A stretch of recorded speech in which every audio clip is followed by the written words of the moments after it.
మాజీ మంత్రి పేర్ని నానిపై మంత్రి కొల్లు రవీంద్ర ఫైర్ అయ్యారు. పేర్ని నాని చేసిన తప్పులను కప్పిపుచ్చుకునేందుకే బురద చెల్లే కార్యక్రమాలకు పాల్పడుతున్నారంటూ కూడా విమర్శించారు. ఎన్నికల్లో తన కొడుకుని గెలిపించుకోవాలని దొంగ పట్టాలు సృష్టించి పేద ప్రజలకు మోసం చేశారని మంత్రి కొల్లు రవీంద్ర ఆరోపించారు. నీ భార్యపై ప్రేమ ఉంటే పేదల బియ్యం బుక్కేవాడివా అంటూ కూడా నిలదీశారు.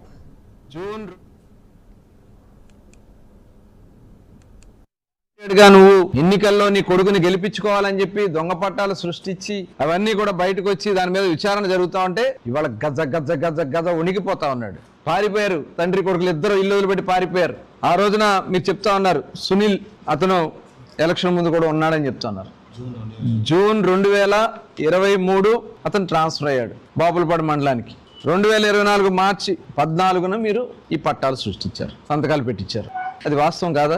మీరు ఒక పచ్చి అబద్ధం ఆడుతూ ఉన్నారు. ఎన్నికల కోడ్ వచ్చే వరకు తహసీల్దార్గా సునీలే ఉన్నాడని చెప్పి పచ్చి అబద్ధం ఆడుతూ ఉన్నాడు. అసలు మనిషివా నువ్వు? వయసు పెరిగింది, సిగ్గు అనిపించట్లేదు. ఇంకా ప్రజలు బుద్ధి చెప్పారే, అతి దారుణంగా ఓడగొట్టారే నిన్ను. సిగ్గు లేకుండా ఇంకా వచ్చి పచ్చి అబద్ధాలు ఆడుతా ఉన్నావే. నిన్న నువ్వు చెప్తా ఉన్నావు తహసీల్దార్ సునీలే ఉన్నాడు. మతి భ్రమించిందా? మైండ్ ఏమైనా దబ్బిందా నీకు? అక్కడ టోల్ గేట్ల దగ్గర ఎంతెంత టోల్ గేట్ దగ్గర ఏ సమయంలో కట్టారు మొత్తం కూడా కేసులో రికార్డ్ అయి ఉంది. ఇంకా నువ్వు బొంకాలని చెప్పి ప్రయత్నిస్తున్నావు.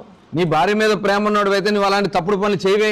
ఇవాళ నీతి కౌరులు చెప్తా ఉన్నావు. ఇవాళ ఆ రోజున పూర్తి విచారణ చేస్తావు. అందరికంటే ముందు కోర్టు పరిగెడతావు కదా. నిన్న పట్టాలతో కూడా పేపర్లో సంవత్సరం అయింది దీని మీద ఏంటి అని చెప్పి పేపర్లో వార్త వస్తే కోర్టుకి వెళ్ళావు. నిన్న కోర్టు కూడా పేపర్లో వచ్చిన వార్త మీద నువ్వు వచ్చేస్తావా అని చెప్పి కోర్టు కూడా మీ బెయిల్ని తిరస్కరించారు.